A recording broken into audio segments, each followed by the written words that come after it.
ಎಲ್ಲರಿಗೂ ನಮಸ್ಕಾರ. ಇದು ಸೋಮವಾರದ ಮಿನಿಲಾಗ್ ಆಗಿರುತ್ತೆ. ಇವತ್ತು ನನಗಂತೂ ತುಂಬಾ ಖುಷಿ ಆಗ್ತಿದೆ. ಯಾಕಪ್ಪ ಅಂತಂದರೆ ನಾನು ತುಮಕೂರಿನಲ್ಲಿರೋ ಸಿದ್ಧಗಂಗಾ ಮಠಕ್ಕೆ ಬಂದಿದ್ದೀನಿ. ಇಲ್ಲಿನ ಮಕ್ಕಳು ನೋಡಿದ್ರೆ ತುಂಬಾ ಖುಷಿ ಆಗ್ತಾಯಿತ್ತು.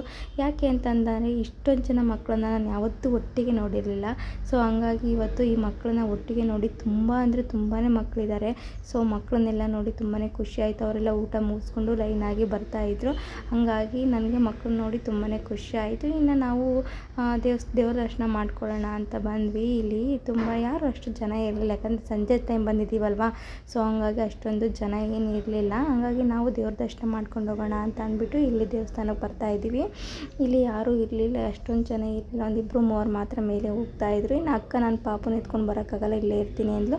ನಾನು ಅಜ್ಜಿ ಮಾತ್ರ ಬಂದ್ವಿ. ಇನ್ನು ದೇವ್ರ ದರ್ಶನ ಮಾಡ್ಕೊಂಡ್ವಿ. ಬೆಳಗ್ಗೆ ಟೈಮ್ ಆದರೆ ತುಂಬ ಜನ ಇರೋದ್ರಿಂದ ನಾವು ದೇವ್ರ ದರ್ಶನ ನೀಟಾಗಿ ಮಾಡೋಕ್ಕೋಗಲ್ಲ. ಸೊ ಹಂಗಾಗಿ ನಾವೀಗ ದೇವ್ರ ದರ್ಶನನೂ ಮಾಡ್ಕೊಂಡ್ವಿ. ತುಂಬ ಚೆನ್ನಾಗಿ ದೇವ್ರ ದರ್ಶನ ಆಯಿತು. ನನಗಂತೂ ತುಂಬಾ ಖುಷಿ ಆಯಿತು.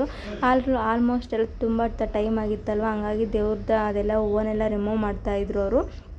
ನಾವು ಅದನ್ನೆಲ್ಲ ದರ್ಶನ ಮುಗಿಸ್ಕೊಂಡು ಬಂದ್ವಿ ಕೆಳಗಡೆ. ಶಿವಕುಮಾರ ಸ್ವಾಮಿ ಯೋಗಿಗಳವರ ಗದಿಗೆನ ನೋಡೋಣ ಅಂತ ಅಂದ್ಬಿಟ್ಟು ಬಂದೆ. ಇಲ್ಲಿ ನಮ್ಮ ಮನೆಯವರು ಮತ್ತು ನಮ್ಮ ಅಕ್ಕ ಇಲ್ಲಿ ದೇವ್ರ ದರ್ಶನ ಮಾಡ್ಕೋತಾ ಇದ್ರು. ನಾನು ಇಲ್ಲಿ ದೇವ್ರ ದರ್ಶನ ಮಾಡಿಕೊಂಡೆ. ಶಿವಪ್ಪಂಗಂತೂ ತುಂಬಾ ಚೆನ್ನಾಗಿ ಅಲಂಕಾರ ಮಾಡಿದರು. ಇನ್ನು ಅದೇನೋ ರುದ್ರಾಕ್ಷಿಗಳಿಂದ ಏನೋ ರಂಗೋಲಿನೂ ಚೆನ್ನಾಗಿ ಹಾಕಿದ್ರು.